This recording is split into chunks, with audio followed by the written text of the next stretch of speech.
अस्सलाम वालेकुम एवरीवन। आज हमें उमर फारूक ने टाइम दिया जो कि एसईओ एक्सपर्ट है। आज इनसे बात करते हैं और कुछ बहुत ही ज़्यादा इंपॉर्टेंट सवाल पूछते हैं।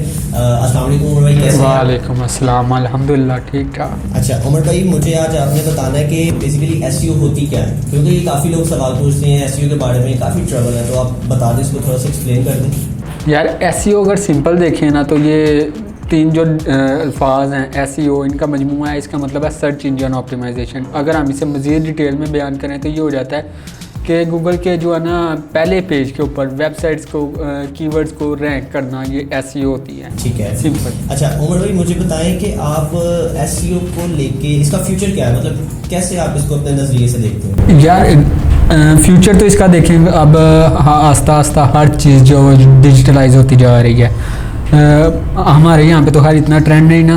आप अगर वेस्टर्न कंट्रीज़ में जाएँ ना तो वहाँ पे आप देखेंगे तो हर बंदे ने ना, हर बंदे, इवन उसकी अगर एक सिंपल सी शॉप होगी ना तो उसकी भी एक वेबसाइट होती है। ठीक है, अब अगर उधर एक बंदा है, उसे चाहिए बेकिंग की कोई प्रोडक्ट चाहिए, ठीक है, वो बजाय इधर उधर लोगों से पूछने के बजाय ना वो डायरेक्ट गूगल करेगा और गूगल उसको जो पहले पेज पे जो वेबसाइट्स दिखाएगा ना वो उन्हीं वेबसाइट्स के थ्रू उस दुकान तक पहुंचेगा।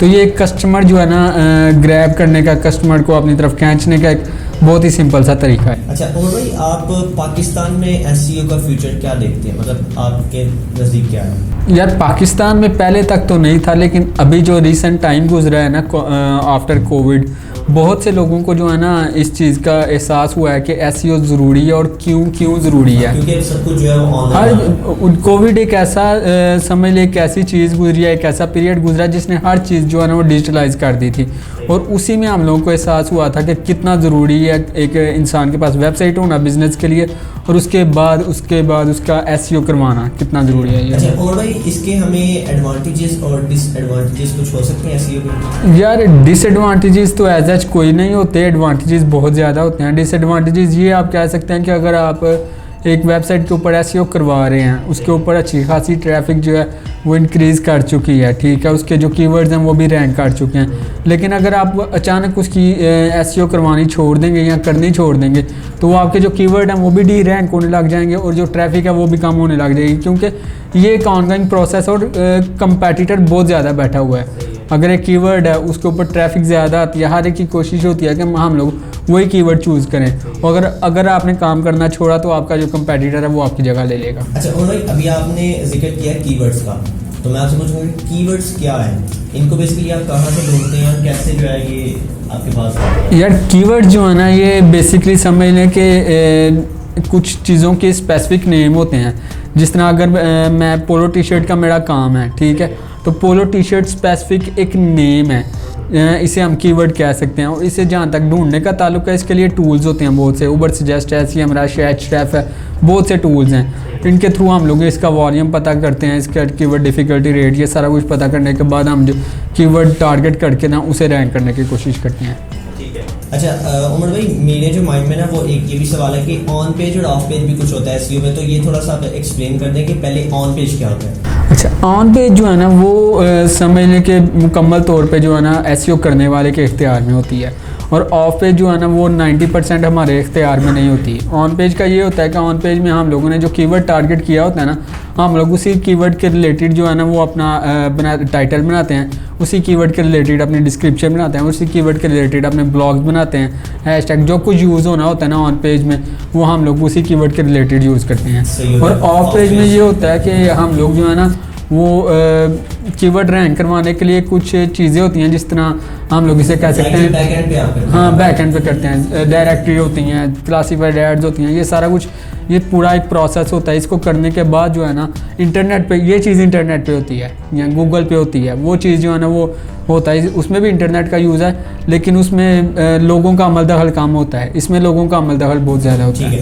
अच्छा उमर भाई, आप मुझे मेन प्रॉब्लम्स बता दें जो एसईओ करते वक्त या एसईओ में आपको फेस करनी पड़े। यार मेन सबसे जो प्रॉब्लम होती है ना वो ये होती है कि अगर तो एक वेबसाइट है वो बिल्कुल न्यू है, ठीक है, उसको काम करते करते उसकी कम से कम 3 महीने में मिनिमम रिजल्ट आते हैं।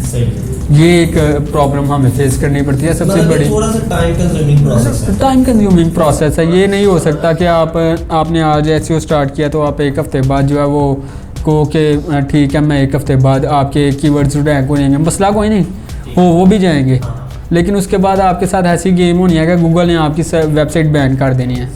वो एक ब्लैक हैट ऐसी होती है, वो टैक्टिस होते हैं बिल्कुल ऐसे हो के, वो एक अलग वो चीज़ है। अच्छा और भाई मुझे बता दें कि आप टेक्नोसॉफ्ट में, तो आप टेक्नोसॉफ्ट में क्यों हैं और अपना फ्यूचर यहाँ पे कैसे देख रहे हैं? यार टेक्नोसॉफ्ट में बेसिकली मैं सबसे पहले जो है ना, जिस वक्त मैंने अपना डिजिटल मार्केटिंग का डिप्लोमा कंप्लीट किया था, उसके बाद मेरी कोशिश ये थी कि मैं एज आ इंटर्नी कहीं पे जॉब करूँ ताकि मुझे एक्सपीरियंस हासिल हो सके।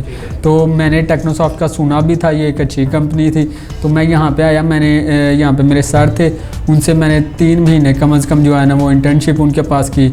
उसके बाद मैं जब एक्सपर्ट हो गया तो अब मैं यहाँ पे जॉब कर रहा हूँ। और फ्यूचर का ये है कि फ्यूचर में ये है कि ये एक अच्छी कंपनी है, यहाँ पे बेनिफिट्स बहुत ज़्यादा मिलते हैं, जो क्लाइंट होता है उसको भी और जो जॉब कर रहा होता है बंदा उसको भी, ठीक है। और फ्रेंडली माहौल है बहुत ज़्यादा, कोई ऐसा नहीं है आप पे कोई प्रेशर नहीं है, आप किसी से भी कुछ भी किसी भी वक्त पूछ सकते हैं अपने सीनियर से, वो इशू नहीं है। और भाई मुझे आप बताएं कि नंबर ऑफ वेबसाइट अगर मैं आपसे पूछूं तो क्या ये ठीक होगा कि जो अभी तक आपने एसईओ की है, जिनकी अभी आप कर रही हैं? मैं यार अभी तक जो है ना तकरीबन मैं 6-7 वेबसाइट्स होंगी जिनके ऊपर मैं काम कर चुका हूँ, और वो मुख्तलिफ हैं, कई होती हैं। हाँ अल्हम्दुलिल्लाह रिजल्ट अच्छा जा रहा है। ठीक है। अच्छा उमर भाई एक लास्ट क्वेश्चन ये है कि आप मुझे बताएं कि जो बिगनर्स हैं, जो अभी एसईओ सीखना चाह रहे हैं या एसईओ में जाना चाह रहे हैं, उनके लिए आपका मशवरा क्या है या एक्सपीरियंस आप उनके साथ अपना कुछ शेयर करना चाहें ताकि वो इससे कुछ सीख सकें? जहाँ तक बिगनर्स की बात है, क्योंकि मैं भी एक बिगनर ही था, बिगनिंग में ये होता है कि हम लोग अपना डिप्लोमा कंप्लीट करते हैं ना, उसके बाद हमें लगता है कि हमें आ गया है, हमें इतना आ गया कि हम काम कर लेंगे, लेकिन वो आता नहीं है। कोई भी चीज़ प्रैक्टिस के बगैर आती नहीं है, जब तक प्रैक्टिस ना हो। मैंने भी अपना कंप्लीट किया था तो मुझे भी लगता था कि मुझे जो है ना अच्छा खासा आता है, मैं कर दूंगा, हाँ मैं एक्सपर्ट हो गया हूँ। मैंने जब यहाँ पे आया तो उसके बाद मैंने देखा कि मैंने बहुत सी चीज़ें उसके अलावा सीखी थी। तो सबसे पहले आएँ कहीं पे एज ए इंटर्नी आप जॉब करें ताकि आपको एक्सपीरियंस हासिल हो। शुरू में ये नहीं कि आप जाएं और कहें कि मुझे सैलरी डिमांड करें तो वो कोई भी नहीं देगा। अच्छा और मुझे बताएं कि एसईओ में आना चाहिए या नहीं आना चाहिए? यार ये एक बहुत अच्छी ये बहुत वास्ट फील्ड है और बहुत अच्छी फील्ड है। इसमें अगर इंसान आता है तो आप समझ लें कि बड़ी बड़ी कंपनीज़ वाले जो होते हैं वो आपके पास काम करवाने के लिए आते हैं। इनफ आप जो हैं वो एक्सपर्ट होने चाहिए इस चीज़ में, और पाकिस्तान में तो ख़ास तौर पे बहुत ज़्यादा है ना, क्योंकि पाकिस्तान में अभी लोग सीखना शुरू किए हैं और इसके जो है ना एक्सपर्ट लोग वो बहुत कम है अभी पाकिस्तान के मार्केट में। बिल्कुल सही होगी। अच्छा और भाई एक सवाल, आपकी जॉब रिस्पॉन्सिबिलिटीज़ क्या है टेक्नोसॉफ्ट? यार मेरी जॉब रिस्पॉन्सिबिलिटीज़ की जहाँ तक बात है तो मेरा जो काम है ना वो जिन वेबसाइट्स का हमें कहा जाता है या जिन वेबसाइट्स पे हम काम करते हैं उनकी ट्रैफिक इंक्रीज़ करवाना, उनके कीवर्ड्स रैंक करवाना, ठीक है, उनके DAPA रैंक हाई करवाना, ये हम लोग की रिस्पॉन्सिबिलिटी हो जाती है बेसिक। ये आपने क्या इसको यूज़ की, ये क्या चीज़ है? ये टर्म होती है एक डोमेन अथॉरिटी और पेज अथॉरिटी। सही हो गया। अच्छा ये भी इनका क्या रोल है एसईओ में? यार डोमेन अथॉरिटी ये होता है कि डोमेन अथॉरिटी एक चीज़ है, वो ज़ाहिर करती है कि जितनी डोमेन अथॉरिटी किसी चीज़ की हाई हो ना, वो उस चीज़ को शो करती है कि आपकी पेज पे ट्रैफिक उतनी ज़्यादा आती है आपकी वेबसाइट पे। और पेज अथॉरिटी होती है वो स्पेसिफिक एक पेज, जिस तरह वेबसाइट्स में बहुत से पेज होते हैं तो वो सिंपल एक पेज की वो अथॉरिटी बताता है कि एक पेज पे कितनी ट्रैफिक आ रही है। सही है सही है। अच्छा उमर भाई इसके अलावा अगर आप कोई बात शेयर करना चाहते हैं अपने व्यूवर्स के साथ तो आप शेयर कर सकते हैं। सबसे पहले तो ये है कि जिन बच्चों को शौक़ है डिजिटल मार्केटिंग का या एसईओ का, वो इसे एज ए करियर परस्यू करना चाहते हैं तो ज़रूर करें, एक अच्छी चीज़ है। उसके साथ साथ बस ये है कि मेहनत, लगन और कोशिश करते रहें, रिजल्ट इंशाल्लाह अच्छे होंगे। प्रैक्टिस उमर भाई बहुत शुक्रिया, थैंक यू सो मच, आपने बहुत अच्छे से एक्सप्लेन कर दी है। इंशाल्लाह फिर मुलाकात होगी। Thank you so much. Thank you, अल्लाह हाफिज़।